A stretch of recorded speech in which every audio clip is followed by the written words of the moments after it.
KSRTC ಬಸ್ಗಳಲ್ಲಿ UPI ಬಳಕೆ ಆಗ್ತಾ ಇದೆ. ತುಮಕೂರು ಜಿಲ್ಲೆಯಲ್ಲಿ ಮೊದಲ ಬಾರಿಗೆ ಯುಪಿಐ ಬಳಕೆ ಮಾಡಿರೋದು. ಯುಪಿಐ ಮೂಲಕವೇ 1.5 ಕೋಟಿ ಟಿಕೆಟ್ ಹಣ ಸಂಗ್ರಹ ಮಾಡಲಾಗಿದೆ. ಯುಪಿಐ ಪೇಮೆಂಟ್ಗೆ ಹೆಚ್ಚು ಒತ್ತು ನೀಡ್ತಾ ಇದ್ದು ಪ್ರಯಾಣಿಕರು 2024ರ ನವೆಂಬರ್ನಿಂದ ಕೆಎಸ್ಆರ್ಟಿಸಿ ಬಸ್ಗಳಲ್ಲಿ ಯುಪಿಐ ಪೇಮೆಂಟ್ ಮಾಡ್ತಿದ್ದಾರೆ. ಪೇಮೆಂಟ್ಗೆ ಅವಕಾಶ ಕೊಟ್ಟಿದ್ದು ಯುಪಿಐ ಪೇಮೆಂಟ್ಗೆ ಅವಕಾಶ ನೀಡಿದ ಬಳಿಕ ಚಿಲ್ಲರೆ ಕಿರಿಕಿರಿ ತಪ್ಪೋಗಿದೆ. ಈಗ ಆರಂಭದಲ್ಲಿ 10 ಲಕ್ಷ ಇದ್ದ ಯುಪಿಐ ಪೇಮೆಂಟ್ ಈಗ 2 ಕೋಟಿ ಹತ್ರ ಹೋಗ್ತಾ ಇರೋದು.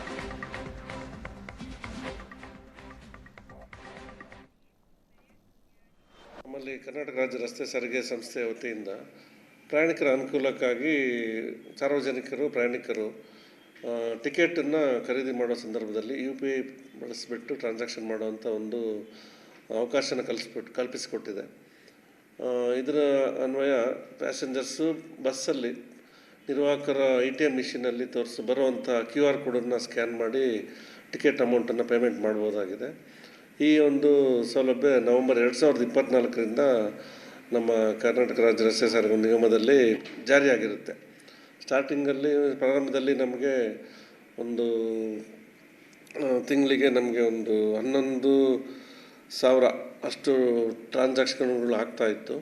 ಸುಮಾರು ಒಂದು 10 ಲಕ್ಷ ಅಮೌಂಟು ಬರ್ತಾಯಿತ್ತು ತಿಂಗಳಿಗೆ. ಆವಾಗ ನವೆಂಬರ್ 2024ರಲ್ಲಿ ಅಷ್ಟು ಬರ್ತಾಯಿತ್ತು. ಆದರೆ ಈಗ ಅದು ಭಾಳಷ್ಟು ಪಾಪ್ಯುಲರ್ ಆಗಿದೆ. ಹಂತವಾಗಿ ತಿಂಗಳ ನಮಗೆ ಇದು ಟ್ರಾನ್ಸಾಕ್ಷನ್ಸ್ ಮಾಡೋವಂಥವ್ರ ಸಂಖ್ಯೆ ಜಾಸ್ತಿ ಆಗ್ತಾಯಿದ್ದು ಅದು